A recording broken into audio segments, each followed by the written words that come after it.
வணக்கம், welcome back to freeze frame. ஒரு குட்டி கேப் ஆயிடுச்சு. இந்த கேப்பில் வந்து நிறைய படம்லாம் பார்த்து வச்சிருக்கோம். ஸோ ஃப்ரீஸ் ஃப்ரேம் லைனப்பில் வந்து உங்களுக்கு இன்னும் நிறைய படம் வந்துருக்கு.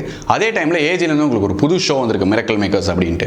ஃப்ரீஸ் ஃப்ரேமில் எப்படி ஆன் ஸ்க்ரீனில் ஒரு டீட்டெயில்ஸ்லாம் உங்களுக்கு ஷேர் பண்ணுறோமோ, அதே மாதிரி மிரக்கல் மேக்கர்ஸில் ஒரு படத்தில் ஆஃப் ஸ்க்ரீனில் எல்லாம் ஒர்க் போயிட்டுருக்கு அப்படிங்கிறதையும் ஷேர் பண்ணுறோம். ஸோ அந்த ஷோ இன்னும் நீங்கள் பார்க்கலன்னா கீழே டிஸ்கிரிப்ஷன் லிங்க் இருக்குது, மறக்காமல் பாருங்கள். அதே டைமில் இப்போ ரீசெண்டாக ரிலீஸ் ஆகி எல்லாரும் பேசப்பட்ட படம் அப்படின்னு பார்த்தீங்கன்னா தடம். ஸோ அந்த படம் பார்க்கும்போது உங்களுக்கே தெரிஞ்சிருக்கும் இதில் கண்டிப்பாக டீட்டெயில்ஸ்லாம் இருக்கும்னு. அதே மாதிரி தான் எங்களுக்கும் தோணுச்சு. So here's the freeze frame for Thadam. Every detail counts.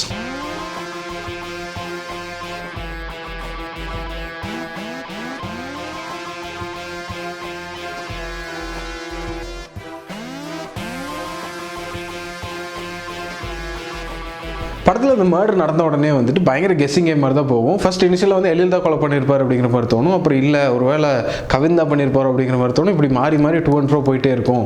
But இது முன்னாடியே வந்து டேரக்டர் வந்து நிறைய க்ளூஸ் வச்சிருக்காரு யார் வந்து மர்டரர் அப்படின்ட்டு அதை ரிவீல் பண்ணுறதுக்காக. அது என்ன அப்படின்னு ஒவ்வொன்றா நம்ம வந்து பார்க்கலாம். ஃபர்ஸ்ட் ஆஃப் என்ன அப்படின்னா ஒரு விஷுவல் க்ளூ வச்சிருக்காரு. அதாவது என்ன அப்படின்னா வந்துட்டு ரெண்டு கேரக்டர்ஸ் இருக்காங்க, எழில் அண்ட் கவின். ரெண்டு பேருமே டிஃப்ரென்ஷியேட் பண்ணுறதுக்காக ப்ளூ கலர் டோன் வந்துட்டு எழில்ன்ற கேரக்டர் கொடுத்துருக்காங்க. கவினுக்கு வந்துட்டு நல்ல ஆரஞ்சான ஒரு கலர் டோன் வந்து கொடுத்துருக்காங்க. ஃபார் எக்ஸாம்பிள் எடுத்தோம் அப்படின்னா போலீஸ் ஸ்டேஷன் ரெண்டு பேருமே லாக்டப்பாக இருப்பாங்க. அதில் கவின் வர சீன்ஸ் எல்லாமே வந்து ஆரஞ்ச் ஷேடில் தான் இருக்கும். இவர் எழில் வரது எல்லாமே வந்து ப்ளூ ஷேடில் தான் வந்து இருக்கும். ஸோ இதை வந்து நம்ம நல்ல மைண்டில் வச்சுக்கலாம். இப்போ வந்து மர்டர் நடக்கிற சீன் வந்துட்டு என்ன கலர் டோனில் நடக்குது அப்படின்னு பார்த்தீங்கன்னா ப்ளூ ஷேடில் தான் இருக்குது. ஸோ இங்கேயே வந்து டேரக்டர் கிளியராக வந்து காமிச்சிட்டாரு எழில் தான் வந்து ஆக்சுவல் மர்டரர் அப்படின்ட்டு. எழில் அப்படிங்கிற கேரக்டர் வந்து போலீஸ் ஸ்டேஷனில் அரெஸ்ட் பண்ணிடுறாங்க இல்லையா. நைட்டு ஏன் நீ வீட்டுக்கு லேட்டாக போன அப்படின்னு அவங்க கேட்குறப்போ ஹீஸ் டெல்லிங் ஸ்டோரி. இந்த மாதிரி என் வண்டி பங்க்சர் ஆயிடுச்சு, என்கிட்ட வந்து ஜாக் இல்லை, so I was waiting there, ஒரு டாக்ஸி கார் தான் வந்து எனக்கு ஹெல்ப் பண்ணாரு அப்படிங்கிற மாதிரி ஒரு ஸ்டோரி சொல்கிறாரு. இவர் வந்து ஆகாஷ் அப்படிங்கிற கேரக்டர் மர்டர் பண்ணிடுறாரு. வெளியில் போகிறப்போ வெளியில் ஒரு ஆட்டோ நிற்குது, பக்கத்தில் ரெண்டு பேர் நின்றுக்கிட்டு இருக்காங்க. ஸோ ஆப்வியஸ்லி அந்த வழியில் நம்ம போக முடியாது. பின்னாடி வழியில் இவர் எஸ்கேப் ஆகிடுறாரு. அந்த சீனை வந்து அந்த ஆட்டோ சீன் சொன்னேன் இல்லைங்களா, அது அப்படியே லைட்டாக வந்து ஞாபகம் வச்சுக்கோங்க. இப்போ பின்னாடி பார்த்தீங்க அப்படின்னா அந்த ஆட்டோ வந்து லைட்டாக அப்படி தூக்கியிருக்கு, பக்கத்தில் ரெண்டு பேர் நின்றுக்கிட்டு இருக்காங்க. அவங்க வந்து அந்த ஆட்டோவோட வீலை வந்து மாற்றிட்டு இருக்காங்க, ஏன்னா அது வந்து வண்டி பங்க்சர் ஆயிருக்கு. இதை வந்து எழில் வந்து பார்த்துறாரு, அது வந்து அப்படியே மைண்டில் வச்சுக்கிறாரு. So he's creating story. ஏன்னா பின்னாடி போலீஸ் ஆஃபீஸர்ஸ் வந்து ஏன் வந்து இவ்வளோ லேட்டாக போனீங்க அப்படின்னு கேட்டால் ஒரு ஸ்டோரி சொல்லணும் இல்லைங்களா. ஸோ இந்த விஷனை வச்சு அவர் வந்து ஒரு ஸ்டோரியை வந்து ஒரு உருவாக்கி வச்சுக்கிறாரு. ஸோ அந்த ஸ்டோரியில் அவரோட கார் டயர் வந்து பங்க்சராக இருக்கணும், அது மட்டும் இல்லை ஜாக்கெல்லாம் இருக்கக்கூடாது இல்லையா. ஸோ இது எல்லாத்தையுமே பர்ஃபெக்டாக ப்ரீப்ளான் பண்ணி ரெடியாக வச்சுருக்கிறாரு. பின்னாடி போலீஸ் ஆஃபீஸர் கேட்குறப்போ இதே ஸ்டோரி தான் அப்படியே சொல்கிறாரு.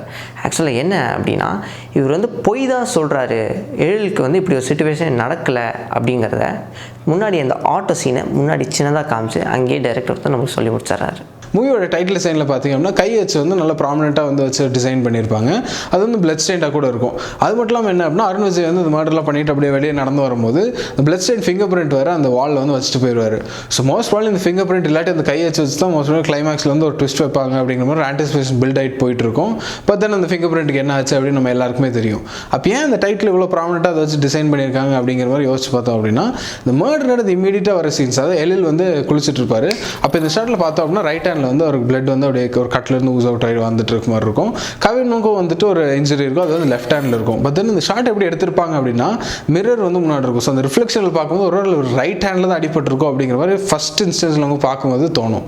இப்போ ஏன் இப்போ இந்த மாதிரி ஃப்ரேம் பண்ணியிருக்காங்க நல்லா யோசிச்சு பார்த்தோம் அப்படின்னா ஆக்சுவல் மர்டரர் வந்துட்டு எழில் தான். ஸோ அவர் கையில் வந்து ரைட் ஹேண்டில் தானே அடிபட்டிருக்கு. ஸோ இதே தான் பொட்ரே பண்ணுறதுக்கும் கவினுக்கும் வந்து அந்த மாதிரி பொட்ரே பண்ணியிருக்காங்க, இந்த மிரர் அண்ட் ரிஃப்ளெக்ஷன்ஸ்லாம் யூஸ் பண்ணி. ஸோ இதே மாதிரி டைட்டில் டிசைனில் என்ன அப்படின்னு பார்த்தோம் அப்படின்னா அங்கே ரைட் ஹேண்ட் வச்சிருக்காங்களா லெஃப்ட் ஹேண்ட் வச்சிருக்காங்களா அப்படின்னு நல்லா ஒத்து பார்த்தோம் அப்படின்னா ரைட் ஹேண்டோட பிளட் ஸ்டெயின் இருக்க மாதிரி தான் வந்து காமிச்சிருப்பாங்க. ஸோ இங்கேயுமே வந்து எழில் தான் மர்டரர் அப்படின்ட்டு முன்னாடியே ஒரு க்ளூ வச்சே டிசைன் பண்ணியிருக்காங்க இந்த டைட்டிலையும். இப்போ அடுத்த க்ளூ என்னன்னு பார்த்தீங்கன்னா வந்து ஷூ. இந்த கிரைம் சீனில் பார்த்தீங்கன்னா கொலையில் வந்து ஷூ போட்டு கொலை பண்ணுற மாதிரி சீன் காமிச்சிருப்பாங்க. அந்த ஷூ கூட தனியாக ஒரு ஷாட்லாம் வச்சிருப்பாங்க. அண்ட் இதுக்கு முன்னாடியுமே இந்த ரெயின் கோட் மட்டும் வந்து சைடில் வந்து ஷூ காமிச்சிருப்பாங்க. இப்போ அப்படியே நம்ம கவின் அண்ட் எழிலுக்கு வந்தோம்னா கவின் வந்து படம் ஃபுல்லாக வந்து செருப்பு தான் போட்டு வந்திருப்பாரு. அண்ட் எழில் வந்து கிளைமேக்ஸ் சீன், அதாவது ரிவீலிங் சீன் முன்னாடி வரைக்குமே ஷூ தான் போட்டிருப்பாரு. ஸோ அங்கேயுமே டேரக்டர் வந்து எழில் தான் கொலையாளின்னு வந்து அந்த ஷூ வச்சு ஒரு க்ளூ கொடுத்துருக்காங்க. இதை தாண்டி பார்த்தீங்கன்னா போலீஸ் வந்து இன்வெஸ்டிகேட் பண்ணுறதுக்கு வந்து மர்டர் வெப்பன் வந்து கண்டிப்பாக நைஃப் கிடையாது, வேறு ஏதோ ஒரு ஷார்ப்பான ஆப்ஜெக்ட்டில் தான் கொலை பண்ணியிருக்காங்க அப்படின்னு சொல்லிட்டு இருப்பாங்க. இதுக்கு இமீடியட்டாக அடுத்த ஷாட் பார்த்தீங்கன்னா எழில் வந்து அதே மாதிரி ஷார்ப்பான ஆப்ஜெக்ட் வந்து ஐஸை வச்சு குத்திட்டே இருப்பாரு. ஸோ இந்த ஷாட்டை வந்து அங்கே வச்சு எழில் தான் கொலையாளின்னு வந்து சூப்பராக இன்னொரு க்ளூ கொடுத்துருக்காரு. ஸோ இந்த படத்தில் வந்து ஒரு ஸ்ட்ராட்டஜிக் டைம்லைன் பிளேவே நடந்திருக்கு அப்படிங்கிற மாதிரி சொல்லலாம். நான் சின்ன சின்ன விஷயங்களை வச்சு அப்படியே சொல்கிறேன். இந்த படத்தோட மெயின் கீ பாயிண்ட் வந்து மர்டர் அப்படிங்கிறத சொல்லலாம். ஸோ இந்த மர்டருக்கு கொஞ்சம் நாட்கள் முன்னாடி நடக்கிற நிறைய போர்ஷன்ஸ் வந்து கவினோட போர்ஷன்ஸாக இருக்கும். இந்த மர்டருக்கு ரொம்ப நாட்கள் முன்னாடி நடக்கிற நிறைய போர்ஷன்ஸ் வந்து எழிலோட போர்ஷன்ஸாக இருக்கும். சின்ன சின்ன எக்ஸாம்பிள்ஸ் வச்சு நம்ம சொல்லணும் அப்படின்னா, எழிலும் அவரோட லவரும் ஒரு கன்ஸ்ட்ரக்ஷன் சைட்டில் நின்றுட்டு இருப்பாங்க. அந்த கன்ஸ்ட்ரக்ஷன் சைட் பார்த்திங்கன்னா ஒரு பேஸ் டெவலப்மெண்ட் ஸ்டேஜில் தான் இருக்கும். அப்படியே அந்த படம் அப்படியே ப்ரோக்ரஸ் ஆகிறப்போ இந்த மர்டருக்கு கொஞ்சம் நேரத்துக்கு முன்னாடி எழில் வந்து ஒரு பார்ட்டிலேருந்து வருவார். அங்கே ஒரு டயலாக் கூட சொல்லுவாங்க, இன்னும் ஃபுல் கன்ஸ்ட்ரக்ஷனுமே முடியலமாமா, பட் வந்து எல்லா யூனிட்டும் வித்துருச்சு அப்படிங்கிற மாதிரி ஒரு டயலாக் வந்து அவர் சொல்லுவார்.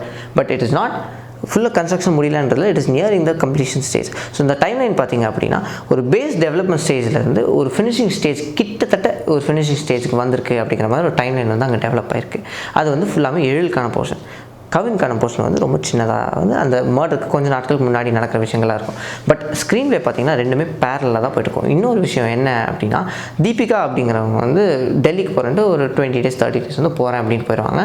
அந்த கேப்பில் அவங்க ஊருக்கு போன கேப்பில் வந்து இவர் போலீஸ் ஸ்டேஷனில் இருப்பார் அப்படிங்கிற மாதிரி ஸ்க்ரீன் ப்ளே இருக்கும். But actually it's not that. இவங்க வந்து ரொம்ப நாளுக்கு முன்னாடி தொலைஞ்சு போயிட்டாங்க, 30 days கிட்டலாம் ஆச்சு.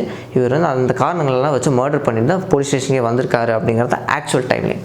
இன்னொரு டைம்லைன் வந்து ஒர்க் பண்ணியிருக்காங்க. எப்படி அப்படின்னா, கிளைமேக்ஸ்க்கு முன்னாடி ஒரு டாக்குமெண்ட்ரி போர்ஷன், ஒரு போலீஸ் டாக்குமெண்ட்ரி போர்ஷன் வந்து இருக்கும். க்ரோனாலஜிக்கல் ஆர்டர் படி பார்த்தோம் அப்படின்னா இந்த பர்டிகுலர் போர்ஷன் வந்து கிளைமேக்ஸ்க்கு அப்புறம் தான் வரணும். பட் இவங்க பண்ண அந்த ஸ்க்ரீன் ப்ளே ரைட்டிங்னால இந்த கிளைமேக்ஸுக்கு முன்னாடி தான் they're able to fit it up. இந்த லாஸ்ட் சீட்டில் வந்து என்ன மாதிரியான ஒரு ரைட்டிங் பேட்டர்ன் இருக்கும், அதே மாதிரி தான் முன்னாடி எழில் அண்ட் கவின் இருக்காங்க இல்லையா, அவங்களோட போர்ஷன்ஸ்லையுமே இருக்கும். ஒரு பேரலல் ஸ்க்ரீன் ப்ளே தான் போயிட்டு இருக்கும். பட் ஆக்சுவலாக பார்த்தீங்கன்னா ரெண்டுமே வெவ்வேறு டைம் லைன் அப்படிங்கிற மாதிரி தான் இருக்கும். ஸோ இந்த ஹோல் ஃபில்முமே ஒரு அன்பிரடிக்டபிளாகவே தான் போய்கிட்டு இருக்கும். அந்த சிச்சுவேஷன்ஸ், ஸ்க்ரீன் ப்ளே எல்லாமே.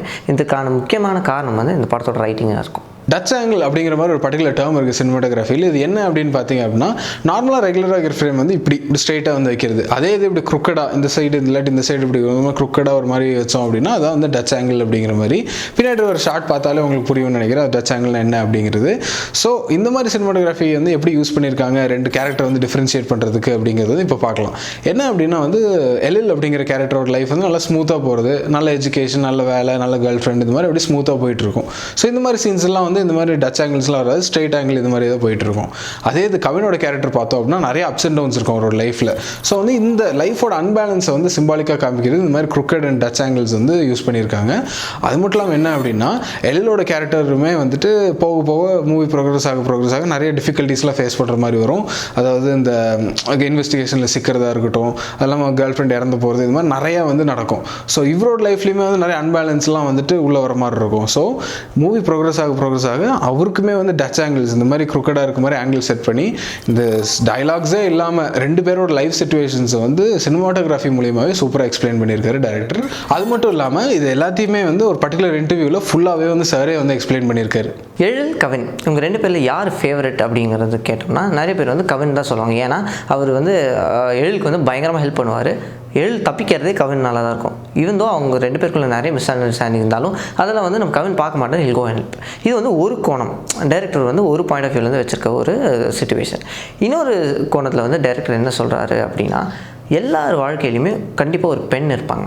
ஸோ ஒரு முக்கியமான தருணத்தில் நான் வந்து தப்பே பண்ணலை, என்னை நீ நம்பு அப்படின்னு சொல்லிட்டு கவின் கிட்ட அவங்க அம்மா கேட்குறாங்க. பட் ஸ்டில் அவர் வந்து நம்பலை. அந்த காரணத்தினால அவங்க வந்து இறந்துருவாங்க. பட் இன்னொரு எழிலோட வாழ்க்கையில் என்ன நடக்கும் அப்படின்னா, எல்லா எவிடன்ஸஸும் இருக்கும். இவங்க வந்து இன்னொருத்தர் கூட போனாங்க அப்படின்னு சொல்லிட்டு அவரோட க்ளோஸ் ஃப்ரெண்டே வந்து எழில்கிட்ட சொல்லுவாங்க. பட் ஸ்டில் அவர் வந்து அதை நம்பவே மாட்டார். அது மட்டும் இல்லாமல் தீபிகாவுக்கு சப்போர்ட் பண்ணி தான் பேசுவார். அவங்க அந்த மாதிரி பொண்ணு கிடையாது, அப்படி பண்ணிக்க மாட்டாங்க, ஐ நோ அபவுட் ஹர் அப்படின்னு சொல்லிட்டு. ஸோ இந்த மாதிரி ஒரு சிச்சுவேஷன் வரப்போ உண்மையாலுமே who's your favourite or who's wiser அப்படிங்கிறத நீங்களே டிசைட் பண்ணிக்கோங்க. இப்போ நான் சொன்னேன் இல்லைங்களா, அதை வந்து ஆல்ரெடி டைரக்டர் வந்து ஒரு சின்ன இன்டர்வியூவில் கூட மென்ஷன் பண்ணியிருப்பார். இப்போ இந்த படத்தில் ஒரு ஆர்ட் ஒர்க்ஸ்லாம் வந்து கொஞ்சம் கொஞ்சமாக பார்க்கலாம். என்ன அப்படின்னா வந்து எழிலோட கேரக்டர் வந்து கண்டிப்பாக ஜெயிலில் தள்ளணும் அப்படிங்கிற மாதிரி ஒரு போலீஸ் இருப்பார்ல, அவரோட கேரக்டர் நேம் வந்து எம் கோபாலகிருஷ்ணன். அதே மாதிரி இந்த ஷார்ட்டில் பின்னாடி பார்த்தோம், அந்த லிஸ்ட்டில் வந்து கடைசியில் வந்து ஒரு பேர் இருக்குது, அது அவர் தான் கடைசியாக இப்போ ஆக்டிவாக இருக்க ஆஃபீஸரில். ஸோ அந்த நேமுமே வந்து ப்ராப்பராக மென்ஷன் பண்ணியிருக்காங்க. அது மட்டும் இல்லாமல் கூட ஒரு லேடி போலீஸ் வருவாங்கல்ல, இந்த ஷார்ட்டில் பின்னாடி பார்த்தோம் அப்படின்னா அவங்க வீட்டில் வந்து அண்ணா யூனிவர்சிட்டியோட சர்டிஃபிகேட் இருக்குது. ஸோ அவங்களும் அங்கே தான் படிச்சிருப்பாங்க அப்படின்னு நினைக்கிறேன், எங்களை மாதிரியே. அது மட்டும் இல்லாமல் சோனியா அகர்வால் ஒரு போர்ஷன்ஸ் இருக்குல்ல, இந்த ஷார்ட்டில் பின்னாடி பார்த்தோம் அப்படின்னா வந்துட்டு இந்த கவின் அவங்க அம்மா அவங்க வந்து டிஃப்ரெண்ட் ஏஜ் ஏஜ் குரூப்ஸில் இருக்க மாதிரி இந்த ஃபோட்டோ அண்ட் ஃபோட்டோ ஃப்ரேம்ஸ்லாம் கூட கரெக்டாக வச்சுருக்காங்க. அப்புறம் மீதி வர ஃப்ளாஷ்பேக் போர்ஷன்ஸில் கூட அந்த பசங்க விளையாடுற மாதிரி ஒரு பர்டிகுலர் சீனில் இருக்கும். என்ன அப்படின்னு பார்த்தீங்க அப்படின்னா அந்த டைமில் வந்து கேம்ஸ், அந்த டைமில் இந்த டெஸ்க்டாப், அந்த பழைய டெஸ்க்டாப், அந்த போஸ்டர்ஸ் எல்லாமே வந்து டைமுக்கு ரெலவெண்ட்டாக வந்து ப்ராப்பராக ஒர்க் பண்ணியிருக்காங்க. பட் மோஸ்ட் இம்பார்ட்டண்டான டீட்டெயில் இதில் என்ன ஆர்ட் ஒர்க்ஸில் என்ன அப்படின்னு பார்த்தீங்கன்னா ஆகாஷ் வீட்டில் இருக்க ஒரு போஸ்டர் அப்படின்னே சொல்லலாம். இந்த பர்டிகுலர் ஷாட்டில் பின்னாடி பார்த்தோம்னா அந்த போஸ்டர் இருக்குல்ல, அதில் என்ன எழுதியிருக்கு அப்படின்னா women seem wicked when you are unwanted அப்படின்ட்டு. இது ஆகாஷோட ஸ்டோரி லைன் வந்து ப்ராப்பராகவே மென்ஷன் பண்ணுற மாதிரி இருக்குது. எப்படி அப்படின்னா ஆகாஷ் வந்து அவரோட ஸ்கூல் டைமில் வந்து தீபிகா, அதாவது அந்த ஹீரோயின் வந்து லவ் பண்ணுறாரு. அதுதான் அவங்க வந்து அவர் பண்ணுற செயல். பட் வந்து அவங்களுக்கு வந்து இன்ட்ரெஸ்ட் இல்லை அப்படின்னு சொல்லிட்டு அவங்க வந்து இந்த லவ் வந்து ஒன் சைடடாகவே ஃபுல்லாகவே முடிஞ்சிருது. அவங்க வந்து ஆக்சுவலாக ஒரு தப்புமே பண்ணல. இவர் தான் லவ் பண்ணுறாரு, அவங்களுக்கு பிடிக்காம போனது வந்து அவங்க சைட்லேருந்து தப்பே இல்லை. பட் ஸ்டில் அது ஒரு தப்பை ஒரு மைண்டில் அப்படியே வந்துட்டு டெவலப் ஆகி அதுதான் வந்து இவ்வளோ பெரிய தப்பை வந்து கடைசியில் பண்ணுறதுக்கே வந்து ஒரு மோட்டிவாகவே மாறிடுது. ஸோ இந்த ஆர்ட் ஒர்க் வந்து சூப்பராகவே பண்ணியிருந்தாங்க.